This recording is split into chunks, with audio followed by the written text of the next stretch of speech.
Meus amigos, como lá? Boa noite.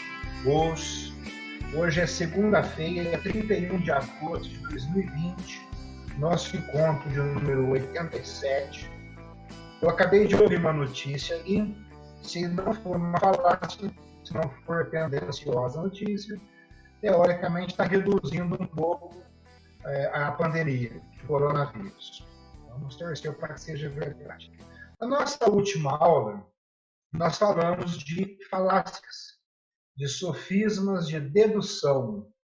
Falamos de falsa conversão, oposição ilegítima, ignorância do assunto, petição de princípio, círculo vicioso e por aí vai. Falei para vocês logo no início da aula que estamos estudando a verdade e as condições da certeza. E na realidade ninguém me questionou, mas nós estamos estudando o falso e o erro. Já se perguntaram por quê?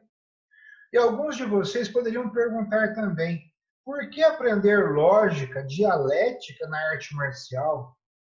Então, para entender um pouquinho mais, eu vou fazer aqui uma parte, acrescentar mais alguns termos e conceitos para clarear um pouquinho mais e ver se a gente consegue manter ou incentivar um interesse maior. Eu vou falar um pouquinho para vocês e com vocês de artes liberais. Este termo define uma metodologia de ensino organizada na Idade Média e cujo conceito foi herdado da Antiguidade Clássica. Atualmente, o conceito de artes liberais denota a formação multidisciplinar visando uma formação plena sem necessariamente ser profissionalizante. Para entender melhor isso, vamos falar um pouquinho antes sobre educação. E, inicialmente, vou falar com vocês sobre a definição etimológica, ou seja, a definição nominal. Ex significa para fora e docere, conduzir. Então, conduzir uma pessoa, conduzir um ser para fora de si, conduzi-lo para a vida. A definição descritiva que nós temos, mais comuns, é que a educação é o processo de facilitar o aprendizado ou aquisição de conhecimentos, habilidades, valores, crenças e hábitos. Os métodos educacionais incluem o ensino, treinamento, narração de histórias, discussão e pesquisa direcionada. Vamos falar rapidamente um pouquinho com vocês sobre a educação no lar, aquela que acontece feita pelos pais, também chamada de educação familiar. Se formos pensar rapidinho, as crianças hoje, elas vão para a creche. Mamãe está trabalhando, papai também. Quando essa criança volta, em muitos dos casos, a mamãe vai para a academia, o papai também. Então, essa criança que deveria estar recebendo uma certa educação, ela está com seu celular, a mamãe coloca a galinha pintadinha para ela ficar um pouquinho mais calma, e por aí vai. Então, essa educação, se a gente for avaliar bem, é uma coisa a ser questionada. Embora, é claro, ela vá aprender por osmose algumas coisas que acontecem no seu lar e que nem sempre preparam essa criança realmente para a vida lá fora. Então, nossos filhos, na maior parte das vezes, hoje, podemos falar que são órfãos de pais. Então, essa educação no lar, essa educação familiar, é uma coisa a ser questionada. E aí ele vai para a escola. O detalhe da escola, eu escuto muito na própria família, as mães falarem que esta escola não é boa, eu vou colocar naquela outra. E mesmo que você escolha a escola mais cara, você não escolhe os professores, você não escolhe os métodos que são aplicados, você não escolhe as matérias, as disciplinas que são ensinadas. E eu já trabalhei com isso, é muito difícil você pegar toda uma disciplina, toda uma bagagem, e você tirar ali os dias que são feriados, finais de semana, e você distribuir aquela matéria. É bastante complicado, Alguns aí já fizeram isso e sabem como é verdade. E é interessante pensar que essa educação que é obrigatória, ela prepara essa pessoa para o Estado e não para a vida. E é bom lembrar ainda que cada professor tem a sua visão particular.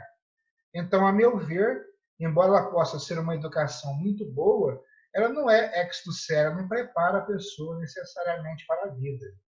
E aí, então, o que acontece? A pessoa vai trabalhar. E no emprego, é muito grande a quantidade de pessoas que têm que fazer um curso dentro da própria empresa para que ela possa trabalhar, porque ela também não foi preparada para isso. Ela não sabe como trabalhar. E aí as pessoas falam a nível de educação que seria melhor termos um treinamento, um estudo técnico. Poxa, então ela vai se preparar para trabalhar e não para enfrentar a vida. Tudo bem? Voltando a falar sobre as artes liberais, eram 7 as artes liberais da Idade Média. Elas eram divididas em duas. Você estudava o que chamavam de trivium e depois o quadrivium. E esse estudo, esta classificação, tomou essa forma por volta do ano 800, quando se inaugurou o Império de Carlos Magno. Ele ficou famoso porque montou uma biblioteca fantástica, é muito interessante pesquisar. Então, numa primeira tentativa de reorganizar o Império Romano, é que foi feito isso. E é o resultado de um lento desenvolvimento a partir de fontes pitagóricas, possivelmente até anteriores, com influências platônicas, aristotélicas, agostinianas e com complementações metodológicas de Marciano Capella no início do século V, Severino Boécio, Flávio Cassiodoro, Alcuino. Estas 7 artes estão vinculadas a conhecimentos tradicionais, apresentam grandes simetrias com outros aspectos da estrutura da realidade. Nós falamos sobre analogia, e aqui é bom lembrar que esse estudo permite analogia com o sentido simbólico dos planetas, relacionando o conhecimento com os planetas. Por exemplo, a retórica com Vênus, a gramática com a Lua, a lógica com Mercúrio, e por aí vai. Não é à toa essa classificação do sistema em 7, como também não é à toa o fato de nós termos 7 cores de faixas em nossa escola, por analogia a essas informações. Simbolicamente, o 7 representa a graduação qualitativa do ser finito. Ou seja, é um salto qualitativo, uma libertação. É como um 7º dia de criação que abre um mundo de possibilidades. Não tem como representar a educação melhor do que por esse simbolismo.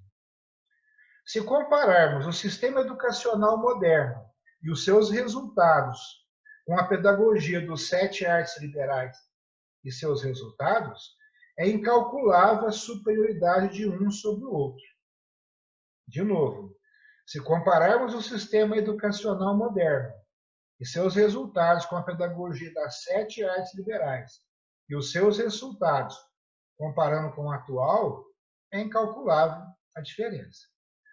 Como primeira comparação, as 7 artes se encaminhavam à verdade e sua complexidade, ao passo que o ensino moderno visa uma formação simples e universal.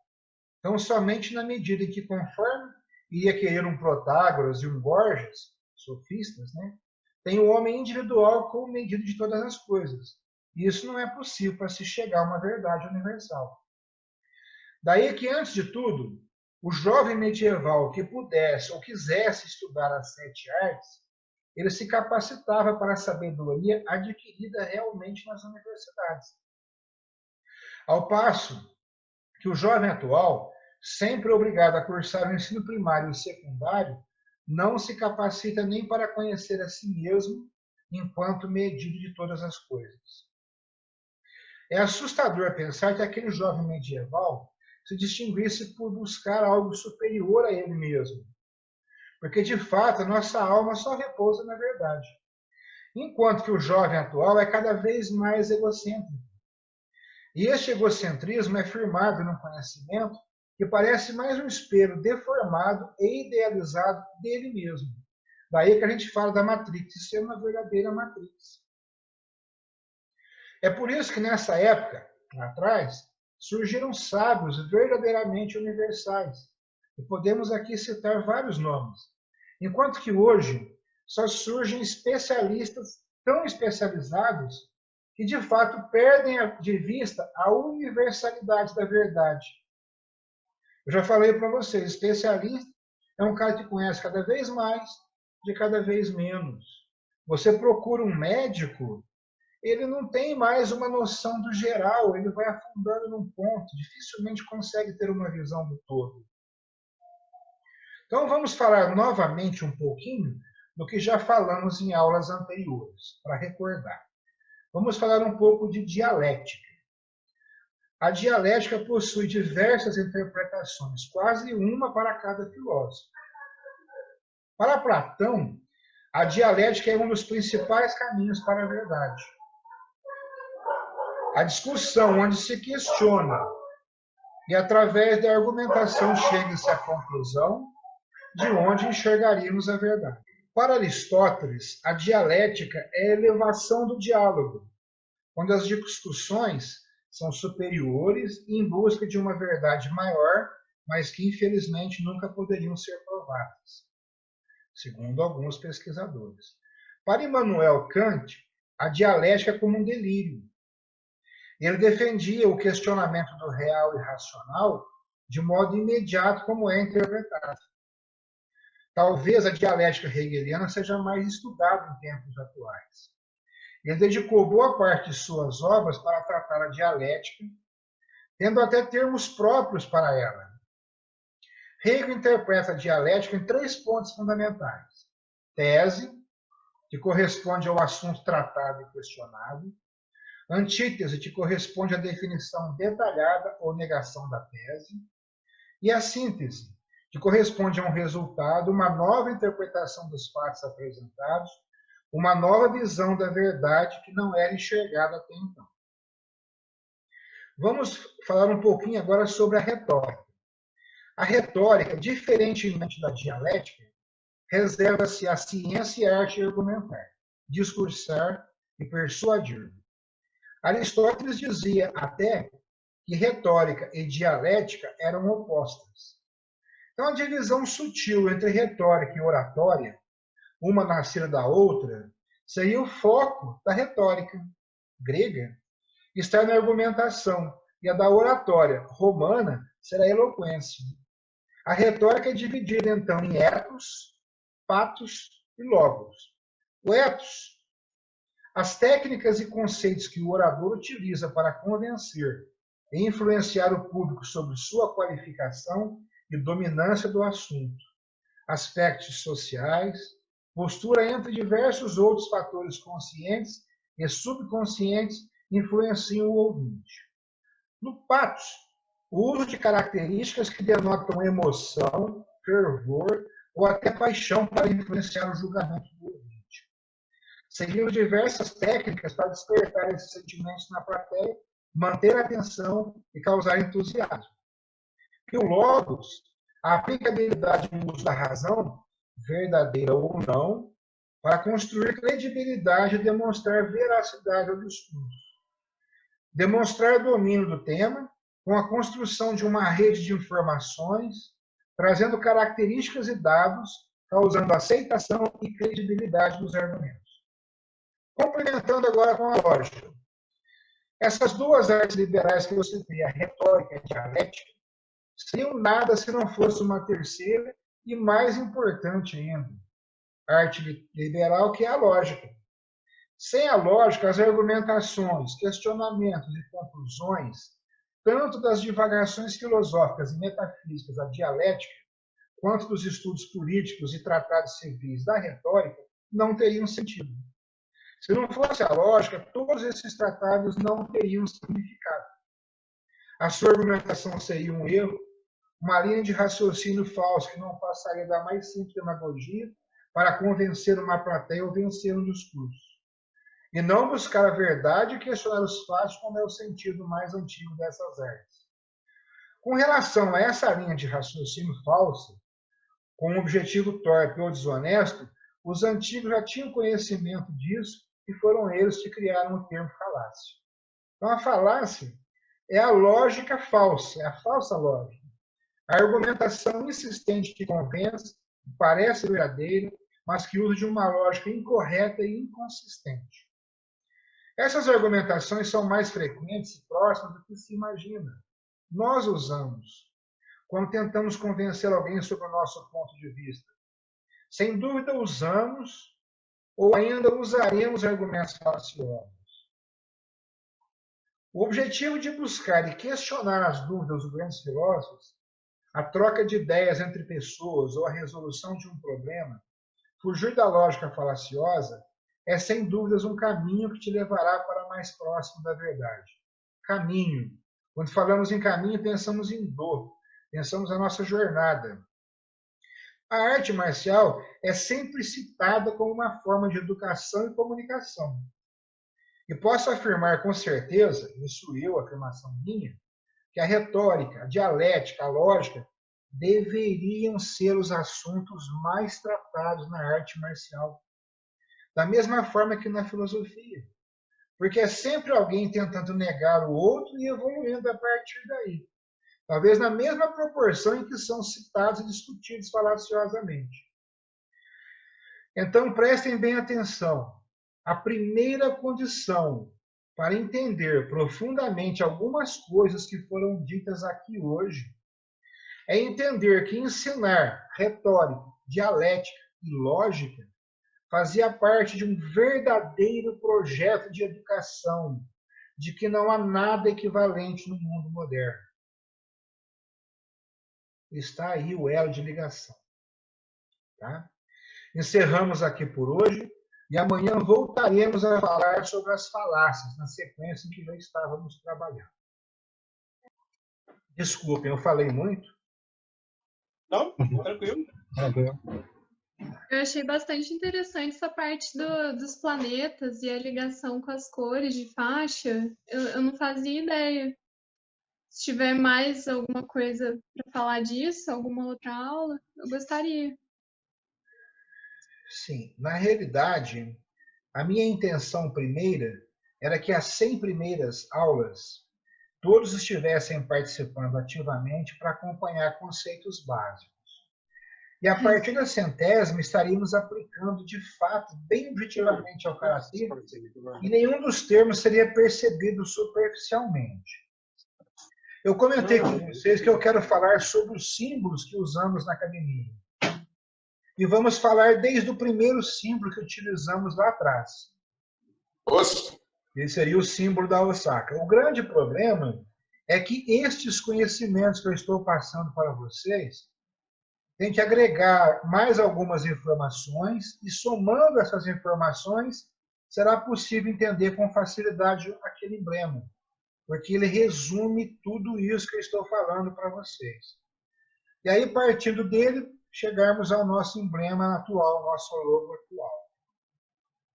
Então, a gente vai, sim, voltar a falar sobre o que foi visto hoje, e daqui a pouco as aulas estarão sendo muito específicas para a arte marcial. Um segundo trecho de nossa jornada, do nosso caminho. Um terceiro também. O grande problema é este, né? Os pré-requisitos que a gente gostaria que todos tivessem para assimilar realmente o que a gente está falando e onde a gente quer chegar. É claro que se uma pessoa chegar e assistir depois a aula de número 280, ele vai falar, entendi, tranquilo, não preciso ver nenhuma aula anterior para entender o que foi dito. É verdade, ele está certo em acreditar nisso. É como eu disse, você pode pegar pessoas e numa escala de 1 a 10, tem aquele que entende o 8 e acha que entendeu tudo. E o que entende 1, talvez tenha até uma certeza que entendeu mais que o outro. É complicado isso. Mas nós vamos voltar a falar sobre isso e sobre muitos assuntos extremamente agradáveis de serem discutidos por nós. Osso? Osso. Se alguém quer acrescentar alguma coisa? Meu amigo Rocha, tranquilo? Tranquilo. É porque a gente reviu. Nós fizemos uma junção, falamos do trivium. Quando a gente fala em educação, em caminho, preparar para a vida, é isso aí, alguma coisa a mais. Não é só, do contrário, não seria necessário que alguém fizesse nenhum estudo teórico. E a gente observando aqui percebe que é muito útil. Deveria, pelo menos, ser. Os? Meus amigos, muito feliz em tê-los aqui novamente. Oyasumi Nasai. Oyasumi Nasai. Vida longa e próspera, com muita saúde. Uma boa noite a todos. Até mais, pessoal. Boa noite. Boa noite, até mais. Boa noite. Boa noite. Obrigado pela presença de todos.